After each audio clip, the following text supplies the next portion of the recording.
నమస్తే, welcome to morning edition. Headlines చూద్దాం.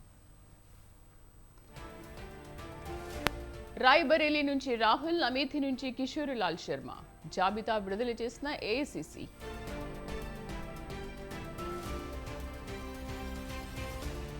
ఎన్నికల ప్రచారంలో ముఖ్యమంత్రి జగన్ దూకుడు. నేడు 3 జిల్లాల్లో జగన్ సభలు.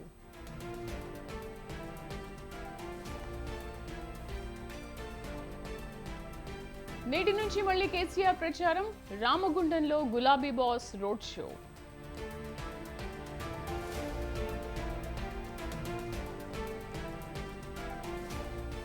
నేడు కేటీఆర్ ఇలాకాకు సీఎం రేవంత్ రెడ్డి.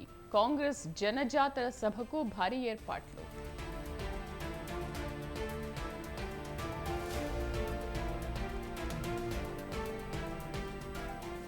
కేసీఆర్ ఆదేశాలతోనే ట్యాపింగ్ చేశాం. ఫోన్ ట్యాపింగ్ కేసులో కీలక పరిణామం.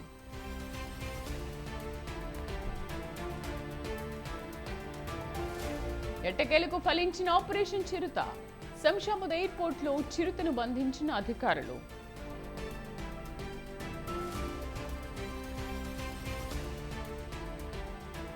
తెలుగు రాష్ట్రాల్లో తీవ్రమైన వడగాల్పులు. తెలంగాణకు ఆరెంజ్ అలర్ట్.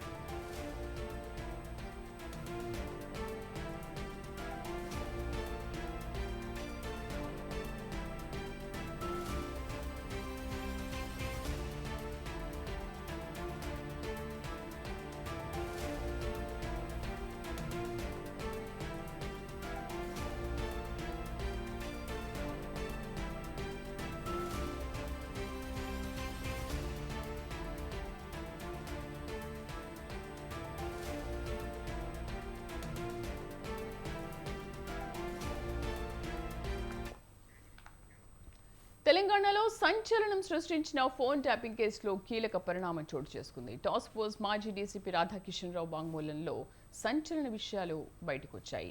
రాధాకిషన్ రావు వాంగ్మూలంలో మాజీ సీఎం కేసీఆర్ పేరును పదే పదే ప్రస్తావించారు. ఈ కేసులో తొలిసారి కేసీఆర్ పేరు వెలుగులోకి వచ్చింది.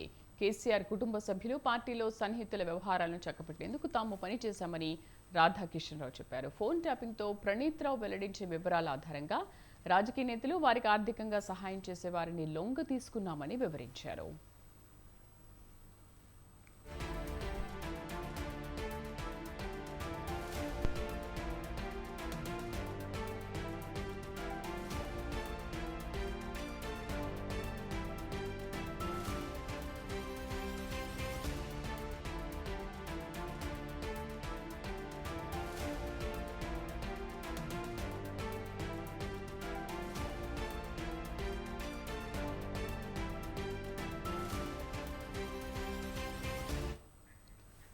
రైట్, ఇక పూర్తి సమాచారం కరెస్పాండెంట్ పవన్ అందిస్తారు. పవన్, కేసీఆర్ ఆదేశాలతోనే ట్యాపింగ్ చేసినట్లుగా తెలిపిన రాధాకిషన్ రావు వాంగ్మూలంలో ఈ విషయాల పట్ల అసలు ఈ కేసులో ఎటువంటి కీలక పరిణామాలు చోటు చేసుకోనున్నాయి?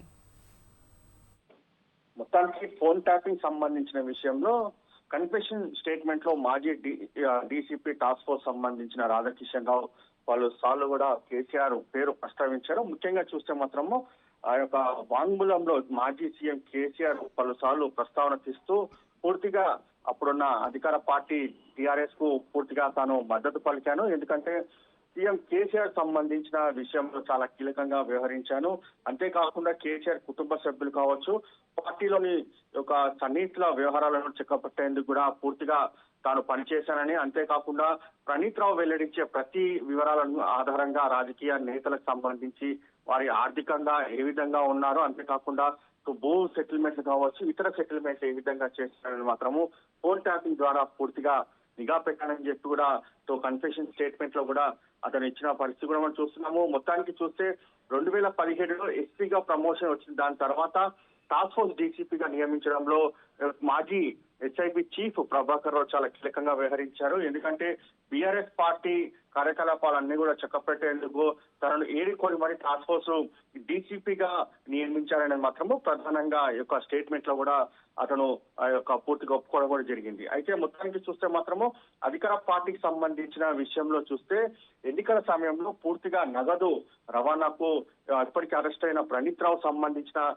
సమాచారంతోనే పూర్తిగా సేఫ్ గా నగదు ఎవరైతే ఇవ్వాలో వారందరికీ కూడా చేర్చాము. అంతేకాకుండా దీనికి సంబంధించి కేసీఆర్ కు లబ్ధి చేకూర్చేలా కూడా ప్రభాకర్ రావు ప్రత్యేక పనులు కూడా అప్పగించారనేది మాత్రము పూర్తిగా ప్రభాకర్ సంబంధించిన విషయంలో కూడా రాధాకిషన్ రావు చెప్పిన పరిస్థితి కూడా చూస్తున్నాము. అప్పటి మామూలు చూస్తే మాత్రము ఇప్పటికీ అరెస్ట్ అయిన అడిషనల్ ఎస్పీ భుజంగరావు మాత్రం ప్రతి విషయాన్ని కూడా ప్రగతి భవన్ కు కేసీఆర్ కు వెళ్లి స్వయంగా సమాచారం ఇచ్చేవారు. ఈ యొక్క కన్ఫెషన్ స్టేట్మెంట్ లో కూడా పూర్తిగా పలుసార్లు కేసీఆర్ ప్రస్తావన కూడా ఆ యొక్క రాధాకిషన్ రావు యొక్క స్టేట్మెంట్ లో కూడా రికార్డ్ చేశారు పోలీసులు. అయితే దీని తర్వాత దీనికి సంబంధించి ఏ విధంగా ఇన్వెస్టిగేషన్ చేస్తారని మాత్రం వేచి చూడాల్సిన పరిస్థితి కనిపిస్తుంది. ఎందుకంటే ఇప్పటికీ కేసుకు సంబంధించి 164 ఒక స్టేట్మెంట్ కూడా జడ్జి ముందు రికార్డ్ చేసిన దాని తర్వాత ఈ యొక్క ప్రభాకర్ రావు అరెస్ట్ వారెంట్ ఇచ్చే అవకాశం కూడా కనిపిస్తుంది. దాన్ని కూడా నేరుగా ఇండియన్ ఎంబసీ ద్వారా కూడా అమెరికాకు సంబంధించిన ఇప్పుడు ప్రభాకర్ అమెరికాలో ఉన్నారు కాబట్టి ఇండియన్ ఎంబసీ ద్వారా అతనికి యొక్క వారెంట్ ఇష్యూ చేసే అవకాశం కూడా కనిపిస్తుంది. మొత్తానికి చూస్తే మాత్రము కేసీఆర్ ప్రస్తావన రావడము చాలా కీలకంగా మారింది. అయితే దీనిపైన పోలీసులు ఇప్పటికే దీనికి సంబంధించి ఎలాంటి ఆధారాలు సేకరించారు, అంతేకాకుండా ఫోన్ ట్యాపింగ్ విషయంలో రాధాకిషన్ రావు ఇలాంటి స్టేట్మెంట్ ఇవ్వడం దీని వెనక పూర్తిగా ఎవరెవరు ఉన్నారని మాత్రం ప్రధానంగా చర్చనీయాంశంగా మారింది. పవన్, కేసీఆర్ కు ఇబ్బందికరంగా ఉన్న నేతలపైన నిఘా పెట్టామంటూ చాలా ఓపెన్ గా రాధాకిషన్ రావు విషయాలు వెల్లడించారు. సో ప్రముఖుల పేర్లు బయట పెట్టడం ఇదే మొదటిసారి. అందులో మొట్టమొదటి పేరు బీఆర్ఎస్ అధినేత కేసీఆర్ పేరునే బయటకు వెల్లడించారు. ఈ నేపథ్యంలో ఈ లోక్సభ ఎన్నికల వేళ ఇంకా ఎటువంటి కీలక పరిణామాలు చోటు చేసుకుని ఉన్నాయి, ఎటువంటి మార్పులు వచ్చే అవకాశం ఉందంటారు? ప్రధానంగా చూస్తే మాత్రము రాధాకిషన్ రావు ఇచ్చిన స్టేట్మెంట్ ఆధారంగా పోలీసులు ఇప్పటికే ఇన్వెస్టిగేషన్ కూడా ప్రారంభించారు. అయితే ఇందులో ముఖ్యంగా ఎస్ఐబి చీఫ్ గా పనిచేసిన మాజీ ఐపీఎస్ అధికారి ప్రభాకర్ రావు మాత్రం ఇప్పటికే పరాల్లో ఉన్నారు, విదేశాల్లో తలదాచుకున్నారని మాత్రం అందరికీ తెలిసిన సమాచారమే.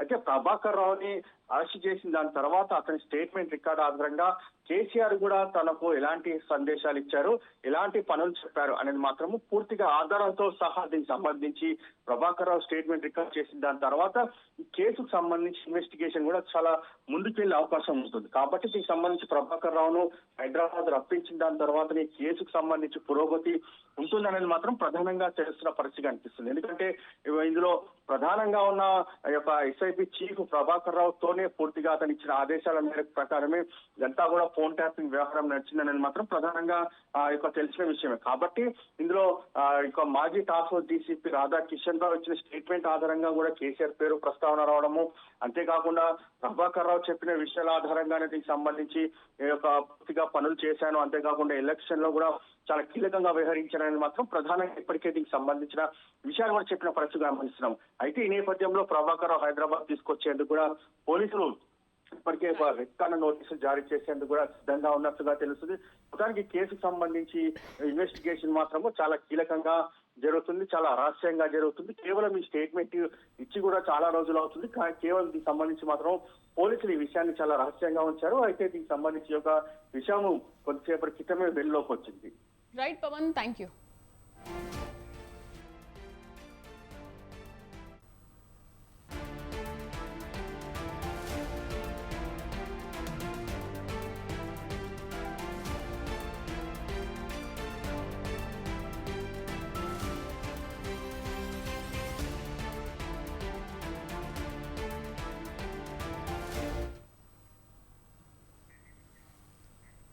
రాయ్బరేలీ అమేథీ కాంగ్రెస్ అభ్యర్థుల ఖరారుపై కొనసాగుతున్న సస్పెన్స్ నేటితో వీడింది. 2 నియోజకవర్గాల్లో పోటీ చేస్తున్న అభ్యర్థుల జాబితాను ప్రకటించింది కాంగ్రెస్. రాయ్బరేలీ నుంచి కాంగ్రెస్ అగ్రనేత రాహుల్ గాంధీ బరిలో దిగుతున్నారు. అమేథీ నుంచి కాంగ్రెస్ నేత కిషోరీ లాల్ శర్మ పోటీ చేస్తున్నట్లు ఏఐసీసీ ప్రకటన విడుదల చేసింది. 2004-2019 లోక్సభకు అమేథీ నుంచి ప్రాతినిధ్యం వహించిన రాహుల్ గాంధీ తన కుటుంబ కంచుకోటైన రాయ్బరేలీ నుంచి నామినేషన్ పత్రాలను ఇవాళ దాఖలు చేయనున్నారు. సోనియా గాంధీ 2004-2024లో రాయ్బరేలీ నియోజకవర్గం నుంచి ప్రాతినిధ్యం వహించారు. ఈ ఏడాది ఆమె రాజ్యసభకు వెళ్లారు. ఈ నియోజకవర్గం నుంచి ప్రియాంక గాంధీ పోటీ చేస్తారని ఊహాగానాలు వచ్చాయి. అయితే ఆమె ఈసారి కూడా పోటీకి దూరంగా ఉన్నారు.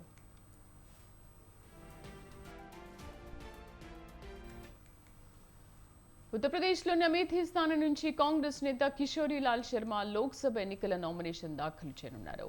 2019 వరకు ఈ నియోజకవర్గం గాంధీ కుటుంబానికి కంచుకొట్టగా ఉంది. కాంగ్రెస్ దిగ్గజం రాహుల్ గాంధీ లోక్సభ ఎన్నికలో బీజేపీకి చెందిన స్మృతి ఇరానీ చేతిలో ఓడిపోయారు.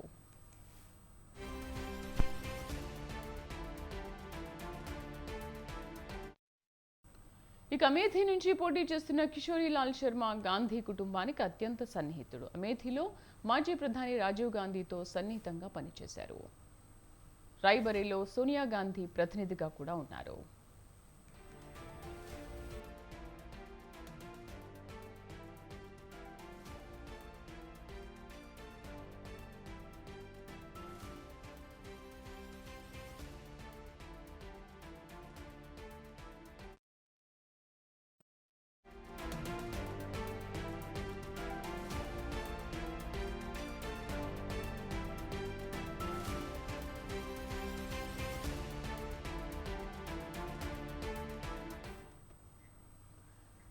తెలంగాణ సీఎం రేవంత్ రెడ్డి మరి కాసేపట్లో ఉత్తరప్రదేశ్ వెళ్లనున్నారు. కాంగ్రెస్ అగ్రనేత రాహుల్ గాంధీ రాయ్బరేలీ నుంచి నామినేషన్ వేయనున్నారు. ఈ కార్యక్రమానికి రేవంత్ రెడ్డి హాజరు కాబోతున్నారు.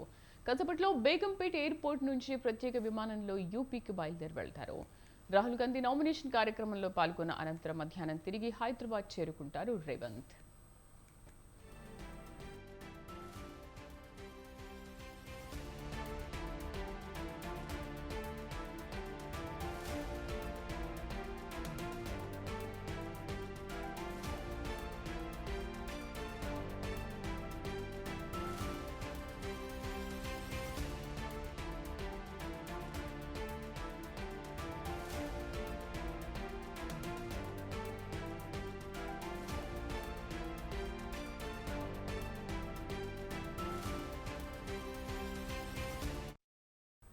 తెలంగాణ ముఖ్యమంత్రి రేవంత్ రెడ్డి మరి కాసేపట్లో ఉత్తరప్రదేశ్ వెళ్లనున్నారు. కాంగ్రెస్ అగ్రనేత రాహుల్ గాంధీ రాయ్బరేలీ నుంచి నామినేషన్ వేయనున్నారు. ఈ కార్యక్రమానికి రేవంత్ రెడ్డి హాజరు కాబోతున్నారు. కాసేపట్లో బేగంపేట్ ఎయిర్పోర్ట్ నుంచి ప్రత్యేక విమానంలో యూపీకి బయలుదేరతారు. రాహుల్ గాంధీ నామినేషన్ కార్యక్రమంలో పాల్గొన్న అనంతరం మధ్యాహ్నం తిరిగి హైదరాబాద్ చేరుకుంటారు రేవంత్. కరెస్పాండెంట్ రాజు పూర్తి సమాచారం అందిస్తారు. రాజు, ఉత్తరప్రదేశ్ టూర్ ఏంటి అండ్ ఇక్కడ 11 గంటలకు మేనిఫెస్టో విడుదల చేస్తాము అని చెప్పారు. బట్ ఈ మేనిఫెస్టోలో ఎటువంటి టైమింగ్స్ విషయంలో ఎటువంటి మార్పులు చోటు చేసుకున్నాయి? రైట్ శ్రీదేవి, ముఖ్యంగా సీఎం రేవంత్ రెడ్డి ఇవాళ అటు ధర్మపురితో పాటు సిరిసిల్ల అలాగే ఉప్పల్లో కార్నర్ మీటింగ్స్ లో కూడా హాజరు కావాల్సింది. దాంతో పాటుగానే గాంధీ భవన్ లో ఇవాళ 11 గంటలకు తెలంగాణకు కాంగ్రెస్ పార్టీ అధికారంలోకి వస్తే ఏం చేయాలి అనేటటువంటి అంశాలతో రూపొందించినటువంటి మేనిఫెస్టో కూడా 11 గంటలకు విడుదల చేయాల్సింది. అయితే కొన్ని అనివార్య కారణాల వల్ల ముఖ్యంగా రాహుల్ గాంధీ తన కుటుంబం దాదాపుగా ఇప్పటి నుంచో పోటీ చేస్తున్నటువంటి రాయ్బరేలీ నుంచి రాహుల్ గాంధీ ఈసారి బరిలో దిగనున్నారు. ఈ నేపథ్యంలోనే ఇది చివరి నిమిషంలో ఖరారైంది కాబట్టి ఇవాళ నామినేషన్ వేయనున్నారు.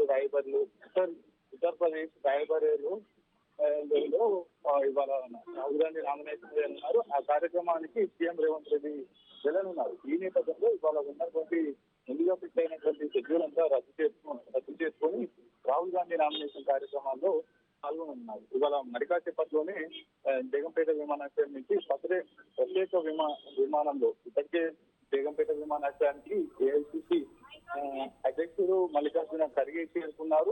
ఆయన కాసేపు విమానాశ్రయంలోనే కొంత విశ్రాంతి తీసుకుంటారు. ఈలోపు సీఎం రేవంత్ రెడ్డి కూడా అదే ఫ్లైట్ లో రాయ్బరేలీ చేరుకొని అక్కడ నామినేషన్ కార్యక్రమాల్లో పాల్గొంటారు. ఇవాళ రాహుల్ గాంధీ నామినేషన్ కార్యక్రమాల్లో పాల్గొన్న అనంతరం తిరిగి 2:30 సమయంలో కూడా తిరిగి హైదరాబాద్ చేరుకుంటారు. అనంతరం రేవంత్ రెడ్డి మేనిఫెస్టో కార్యక్రమం కావచ్చు, ఇతర నియోజకవర్గాల పర్యటన కూడా ముందుగానే అక్కడ ఏర్పాట్లు జరిగాయి. జనజాతర సభకు సిరిసిల్లలో కావచ్చు, అలాగే ధర్మపురిలో ఇటు కార్నర్ మీటింగ్ ఉప్పల్లో నిర్వహించనున్నారు. కాబట్టి ఇవన్నీ ఫిక్స్ అయ్యాయి. కాబట్టి ఏర్పాట్లు కూడా పూర్తయ్యాయి. ఈ కార్యక్రమాలు కూడా కొంత ఆలస్యమైనప్పటికీ హాజరయ్యేటటువంటి అవకాశం అయితే కనిపిస్తుంది. ఏది ఏమైనా పరిస్థితి రాహుల్ గాంధీ ఏఐసిసి అగ్రనేతగా ఉన్నారు. ఆయన అటు కేరళ వాయనాడ్తో పాటుగానే ఉత్తరప్రదేశ్ తన కుటుంబం నుంచి అగ్రనేతలు ఆ నియోజకవర్గం నుంచి పోటీ చేశారు. కానీ ఈసారి వదుకోవద్దు అనేటటువంటి క్రమంలో ఆయన చివరి నుంచి పోటీలో ఉన్నారు. ఈ నేపథ్యంలోనే ఆయన నామినేషన్ కార్యక్రమాల్లో కూడా సీఎం రేవంత్ రెడ్డితో పాటు మల్లికార్జున ఖర్గే ఇతర కీలక నేతలు కూడా పాల్గొన్నారు. నామినేషన్ కార్యక్రమాల్లో పాల్గొన్న అనంతరం సీఎం రేవంత్ రెడ్డి 2:30కు హైదరాబాద్ తిరిగి చేరుకుంటారు.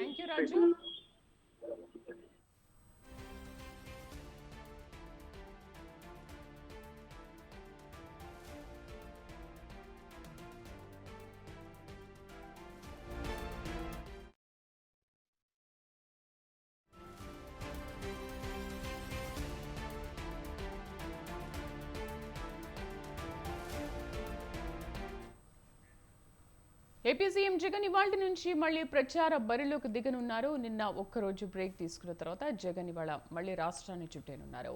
మండు టెండర్లను లెక్క చేయకుండా ముఖ్యమంత్రి ఎలక్షన్ క్యాంపెయిన్ నిర్వహిస్తున్నారు. వైసీపీ అభ్యర్థుల గెలిపే లక్ష్యంగా ప్రచారాన్ని తన భుజాలపై వేసుకుని పర్యటిస్తున్నారు. జగన్ కు కూడా జనం నీరాజనాలు పలుకుతున్నారు. ఇవాళ ఉదయం 10 గంటల నుంచి జగన్ ప్రచారం ప్రారంభం కానుంది. నేడు 3 పార్లమెంటు నియోజకవర్గాల్లో సీఎం జగన్ ప్రచారం నిర్వహిస్తారు.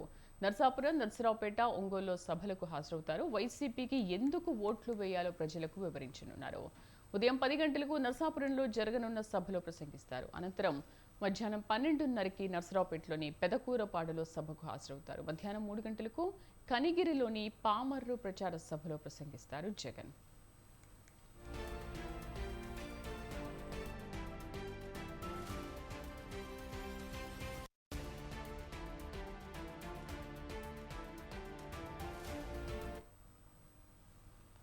కాంగ్రెస్ ప్రభుత్వంలో వచ్చినా కూడా కరెంటు, తాగునీటి కష్టాలు పోవాలంటే బీఆర్ఎస్ అభ్యర్థులు గెలవాలని కేటీఆర్ అన్నారు. 4.5 నెలల కాంగ్రెస్ పాలన చూసి ప్రజలు బాధపడుతున్నారని చెప్పారు. కాంగ్రెస్ మోసపూరిత వాగ్దానాలతో మోసపోయాయని గుర్తించారు. అందుకే కేసీఆర్ చేపడుతున్న బస్సు యాత్రకు ప్రజలు బ్రహ్మరథం పడుతున్నారన్నారు. ఈ పార్లమెంట్ ఎన్నికల్లో బీఆర్ఎస్ కి 10 నుంచి 12 సీట్లు అప్పచెప్పితే సంవత్సరంలో కేసీఆర్ మళ్లీ రాష్ట్ర రాజకీయాలను శాసిస్తారని కేటీఆర్ చెప్పారు. రైతుల ఆదాయం రెట్టింపు చేస్తానన్న మోదీ ఏం చేశారని మండిపడ్డారు. బడే భాయ్ మోదీ, చోటే భాయ్ రేవంత్ రెడ్డి ఇద్దరే అంటూ సెటైర్లు వేశారు. రెడ్డి గారు అదే మాదిరిగా మొత్తం తెలంగాణ జిల్లాలలో, హైదరాబాద్ లో మీరు నమ్మలేదు కానీ జిల్లాలలో మాత్రం ప్రజల్ని నమ్మించి ఓట్లేసుకొని ఆయన కూడా గద్దెనెక్కి ఇలా చోటాబాయి రేవంత్ రెడ్డి ఆయన ముఖ్యమంత్రి అయినాడు. ఇక్కడ హైదరాబాద్ లో కూడా హామీ ఇచ్చినాడు. ఏం చెప్పినాడు? ఇంట్లో కోడళ్ళుంటే కోడళ్ళకి నెలకు 2,500 రూపాయలు ఇస్తా, ఇది నా గ్యారంటీ, 100 రోజుల్లో చేస్తా అన్నాడు. వచ్చిందా ఎవరికన్నా 2,500? వినబడట్లేదు. వచ్చిందా రాలేదా? ముసలోళ్ళుంటే 4,000 ఇస్తా అన్నాడు. 4,000 వచ్చిందా? రేవంత్ రెడ్డి గారు చెప్పిన అచ్చేదిని వచ్చిందా? సచ్చేదిని మాత్రం మళ్ళీ వచ్చింది కాంగ్రెస్ రాగానే. రేవంత్ రెడ్డి ప్రభుత్వం వచ్చిన తర్వాత కరెంటు కష్టాలు ప్రారంభమైనాయి, మంచినీళ్ళ కష్టాలు ప్రారంభమైనాయి, వచ్చిన పెట్టుబడులు తిరిగి వెనుకకు పోతా ఉన్నాయి.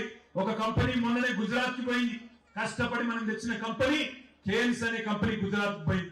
మరో కంపెనీ కార్నింగ్ అనే కంపెనీ ఇవాళ మద్రాస్ కు తరలిపోయింది. కొత్త పెట్టుబడులు తేవడం కాదు, ఉన్న పెట్టుబడులే తరలిపోతా ఉంటే కూడా ఏమీ చేయలేని దద్దమ్మ ప్రభుత్వం కాంగ్రెస్ ప్రభుత్వం. నరేంద్ర మోడీ గారు పెద్ద పెద్ద మాటలు చెప్పి భారతదేశానికి ప్రధానమంత్రి అయినారు. ఎన్నో మాటలు చెప్పినారు. బడాబాయ్ బడా మోసం ఆ రోజు 2014లో చూసినాం. మీరందరూ ఖాతాలు తెరవండి, భాइयों बहनों आप सभी लोग जन धन खाता खोलो, मैं 15 लाख डाल दूंगा, ధనాధన్ డాల్ దూంగా అన్నాడు. ఎవరికన్నా వచ్చినాయా 15 లక్షలు? సంవత్సరానికి 2 కోట్ల ఉద్యోగాలు ఇస్తాను, 10 ఏళ్లలో 20 కోట్ల ఉద్యోగాలు అన్నాడు. వచ్చినాయా ఎవరికన్నా? ఎవరికి రాలేదు. రైతుల ఆదాయం రెట్టింపు చేస్తా, ప్రతి మనిషికి ఇల్లు ఇస్తా, బుల్లెట్ రైళ్లు ఉరికిస్తా, అమెరికా వాళ్ళే వచ్చి మన దేశానికి లైన్లు కట్టి నిలబడాలా, నన్ను ప్రధానమంత్రి చేయండి అని చెప్పి నరేంద్ర మోడీ గారు ఆనాడు చెప్పినారు. అవతల కాంగ్రెస్ లో నిన్నగాక మొన్న ఖైరతాబాద్ లో ఈ గులాబీ కండువా కప్పుకొని గెలిచిన ఆయన ఇవాళ కాంగ్రెస్ అభ్యర్థిగా సిగ్గు లేకుండా గెలిచిన ఎమ్మెల్యే పదవికి ఖైరతాబాద్ ప్రజల తీర్పు కూడా అపహాస్యం చేస్తూ ఇవాళ కాంగ్రెస్ అభ్యర్థిగా మీ ముందుకు వస్తా ఉన్నాడు. నేను ఒక్కటే అడుగుతా ఉన్నా మిత్రులారా, నేను ఒక్కటే అడుగుతా ఉన్నా సోదరులారా సోదరి మనులారా, మొన్ననేమో గులాబీ కండువా కప్పుకొని గెలిచిండు, ఇలా కాంగ్రెస్ కండువా కప్పుకొని వచ్చిండు. రేపు మళ్ళీ దబ్బన మీరు ఓటేస్తే, పొరపాటున మీరు కాంగ్రెస్ ఓటేస్తే ఆ పెద్ద మనిషి మళ్ళీ రేపు పోయి బీజేపీలో చేరడని గ్యారంటీ ఇవ్వడం ఇస్తాడా? कोई गारंटी है क्या? नागेंद्र जो अभी 3 महीने पहले ये गुलाबी कंडवा पहन के जीतने वाले नागेंद्र खैरताबाद से एमएलए बनने वाले नागेंद्र, अगर आज कांग्रेस कंडवा पहन के आ गए, अगर कल गलती से उसको वोट दे दिए, वो कांग्रेस में रहेगा या रेवंत रेड्डी साहब के साथ वो भी बीजेपी में डुबकी मारेगा? क्या गारंटी है? याद करो. 5 ఏళ్ల కిందట సికింద్రాబాద్ ఎంపీగా ఇక్కడ ఒక పెద్ద మనిషిని గెలిపించినారు, కిషన్ రెడ్డి గారిని. ఏం చేసిండు 5 ఏళ్ల కిషన్ రెడ్డి గారు? ఒక్క నయా పైసా పని హైదరాబాద్ కు చేసిండా? కరోనా కష్టం వచ్చినప్పుడు ఏం చేసిండు కిషన్ రెడ్డి? కురుకురే ప్యాకెట్లు వంచిండు. ఆయన చేసిన అతిపెద్ద పని ఏంటంటే మొత్తం 5 ఏళ్ల కిషన్ రెడ్డి గారు కురుకురే ప్యాకెట్లు వంచుడు తప్ప చేసింది ఏమీ లేదు. 5 ఏళ్లలో కనీసం హైదరాబాద్ కు వరదలు వస్తే రూపాయి సహాయం చేయలేదు. హైదరాబాద్ లో మెట్రో పెడుతున్నామంటే రూపాయి సహాయం చేయలేదు. అక్కడికి రాని చుట్టం మనకు బీజేపీ, అక్కడికి రాని చుట్టం ఇలా ఈ కేంద్ర మంత్రి కిషన్ రెడ్డి గారు. అందుకే నేను మిమ్మల్ని ప్రార్థించేది, ఇట్లాంటి అక్కడికి రాని మనుషులు పదవుల్లో ఉన్న నయా పైసా పనికిరాని మనుషులని ఓడించండి. సికింద్రాబాద్ పార్లమెంట్ లో కేసీఆర్ గారు పంపిన పద్మారావు గారిని గెలిపించండి. బులెటిన్ విశేషాలు. నమస్తే.